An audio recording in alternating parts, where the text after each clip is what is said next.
Hey guys, I'm back riding the Weaver Wave. Sorry for the delay. I know, gosh, it's probably been a little over 2 weeks, maybe even 3 weeks since I last did my video. We've had a lot going on. The twins' birthday, they turned the big 13 this year. We had a lot of family come in from Florida, so just bear with me. I'm sorry. Being a mom, a wife, and working and everything, just, don't always have the time to do these videos, but I promise you I will keep up with them.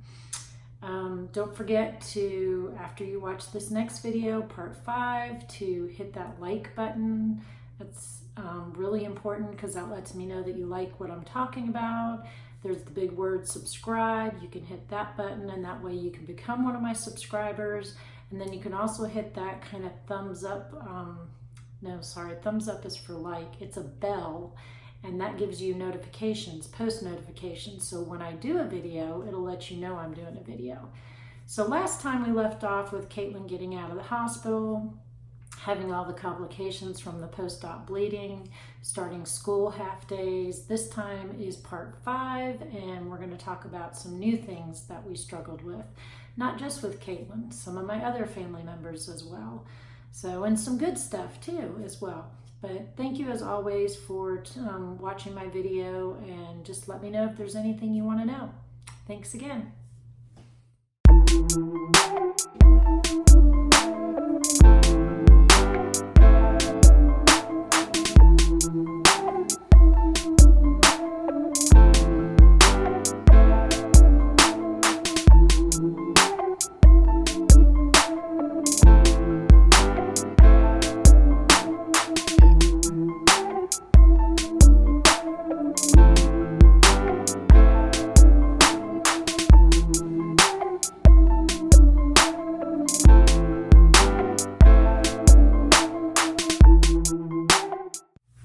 All right, so riding the Weaver Wave, we're back again. Hi, everyone. We are in March 2016, and as always, I have my little cheat sheet here because it helps me, there's a long timeline. But Caitlin's back to school full-time. It was a long road of recovery. She had to do half days for a while, but we're very grateful she's back. She's doing as well as she can. Jacob is still playing Upwards basketball. I'm about to show you a picture in a minute of his last game. So he's really excited. He loves playing, but it's good when we get a break and we just get back to being able to do family things. So I'm very proud of him though. He did an awesome season. Then we've got the HBDA weekend coming up in March, and that's where all the families that are affected by a bleeding disorder get together, and usually it's in like Montgomery or something, and you stay in a hotel and you do activities with the kids and activities with the parents, and you get educational seminars, and I'll show you a picture of that where we ended up spending 3 days there doing our HBDA weekend, and that's Hemophilia Bleeding Disorders of America. Then we've got another injury, of course. We're not even into April, and she injured her ankle again, just basically walking to the car, rolled the ankle, figured it was no big deal. It was a sprain. Of course, after a week, we end up taking her to the orthopedic. He does the x-ray, we get the MRI, and they think it's a heel fracture. So we're back in a cast again. I feel for this child because every time we turn around, she's in a wheelchair, because she's either in a cast or a boot, and it's just a never-ending thing. But as always, Caitlin smiles and she gets through it. We are still waiting to get an immunologist. Remember I talked to you about the NIH, the National Institute of Health. They really want Caitlin to start on a product called IVIG. It helps your immune system. They think it's going to calm down her autoinflammatory symptoms. Hence the fact of her always having inflammation in her feet and ankles and knees. But we have not got the immunologist yet, so we're still praying for that, and we know that God's got a plan. Now we are going to start what's called aquatherapy. We are going to start at the YMCA in Pelham. We have an excellent physical therapist, and it's basically a very low impact physical therapy for Caitlin so that it doesn't cause her a bleed or dislocation from the Ehlers-Danlos syndrome. And she can do it in the pool. So this is great. She's got the port. The port can get wet as long as it's not accessed. We are so excited. 2 weeks into physical therapy, she is doing phenomenal.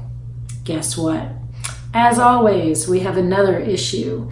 Started having pain and swelling in the foot and the ankle again. Ended up going back to the orthopedic. Orthopedic said she's got to go back into a walking boot. She's got issues with her tendons and tenosynovitis again. So there goes aquatherapy. Can't do aquatherapy if you're in a walking boot. Can't put weight on your foot. So we're kind of taking a little bit of a break from the aquatherapy, and we're doing more like the TENS machine with the physical therapist, and we're doing the ultrasound and massage and a little bit of stretching. Can't do a whole lot of stretching with Ehlers-Danlos children. You have to be very careful with that. Now we're into May. We're still doing our infusions monthly. We're still getting our Remicade for our juvenile idiopathic arthritis. And at the time now, we're still undifferentiated. They really don't know. They think it's ankylosing spondylitis, but we'll find out in the next year or two that they might be different, might have a different name to it. But she does that. It takes about 4 to 6 hours, and we do that once a month. So unfortunately, she does have to miss school for that. May is coming up. At the end of May is so exciting because we do what's called our Magic Moments Family Reunion Camp. Once a child gets chosen for a Magic Moments, after that year, they get invited every year for Memorial Weekend to get together with all the families that choose to go to this camp, and it's at Children's Harbor, and it's phenomenal. They do things with these kids that you would never even imagine. And the parents have a great time, and it's a wonderful weekend. And I'll show you a picture of that where we had such a great time doing that.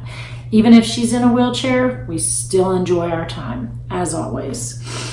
Then we've got Jacob loving summer. Absolutely. You'll see a picture here soon of him swimming and jumping into the pool. He's my fish. He loves to be in the water all the time, anytime he can. June, we've got VBS, which is Vacation Bible School at our church. We do it the week of June, usually the first week of June. Of course, Caitlin's got another foot injury, back in her wheelchair, but it doesn't matter. The camp counselors are phenomenal with her, and they play games with her and include her in everything, and they just push her around in the wheelchair. So it's great. She loves it, and she still gets to participate. So we get to see Chloe and Chris and Courtney. They come down for a visit. I'll show you pictures here in a minute where we might be at the waterfall, if I remember correctly. In July, we see the hematologist, which is Caitlin's bleeding disorders doctor, and he's pediatric. And because of all the injuries she's had, of course, she's got slight tissue bleeds. The soft tissue bleeds are causing more problems, so we decide to increase her clotting factor. That's the dosage, the amount of the infusion that she gets through her port. So hopefully that will help. I'm about to show you another picture of Caitlin. She still has short hair because we're about to have another ear surgery.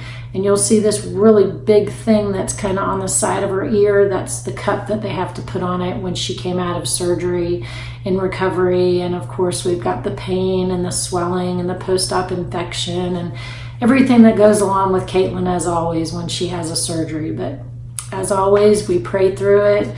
Church family and friends help us, and God always guides us through. We make it through every one of these trials with His grace. This is an amazing story, and I'm going to try and tell it to you really quick because I don't want this video to be too long like last time. But Caitlin is at Sleepaway Camp. It's basically hemophilia bleeding disorders camp. It's called Camp Clot Knot, and she has no idea she's getting this surprise. A company called Safe Step Tub Cares is donating her a therapeutic walk-in amazing bathtub. I can't even tell you how much this tub is worth because I don't want to say that on air, but it's unbelievably expensive, and they're giving it to her for free. It's got all the massage things in it to help with her skin, to help with her joint swelling, and just to help her feel better. Because every morning we get up to go to school, she's literally like an old lady. She's so stiff and can't move and is sore and swollen. And this is amazing. When I show you this picture, the entire community came out to support Caitlin. Businesses, fire department, Alabaster Police Department, even the mayor came out. And we were just so blessed by all our friends and family and everyone that gave Caitlin this tub. We can't thank you enough for it. And it's been amazing. So that was a surprise that Caitlin had when she came home from camp. 4th of July, we're at friend's house, and of course, Caitlin rolls her ankle again, and we've got another bleed and another injury, so we're dealing with that. Finally, we have no boot, no cast. It's the end of July, and we're going to the beach. We're going to have a great family weekend time, and we did. We had the best time ever, and I'll show you some pictures of that as well. Now, this is the last part that I'm going to tell you, and I'm going to end this video because it was probably the scariest thing I've been through as a wife. Scott started getting sick. Scott never gets sick. Scott's very healthy. Colds, flus, viruses, they just don't touch him. He'll get them and they're gone. Scott started getting really sick. I ended up taking him to the emergency room. We're going to cut to the end of the story. Scott ended up having a bacterial infection from air that got trapped in his intestinal tract from his sleep apnea machine, his CPAP. So we learned very quickly that you have to moderate the air that comes out of those CPAP machines. You have to make sure they're cleaned very well. We learned a lot of tips from this, but it was scary. Scott literally almost died on us. He was about to go to surgery and have his colon removed. He was going to have, one of those colostomy bags.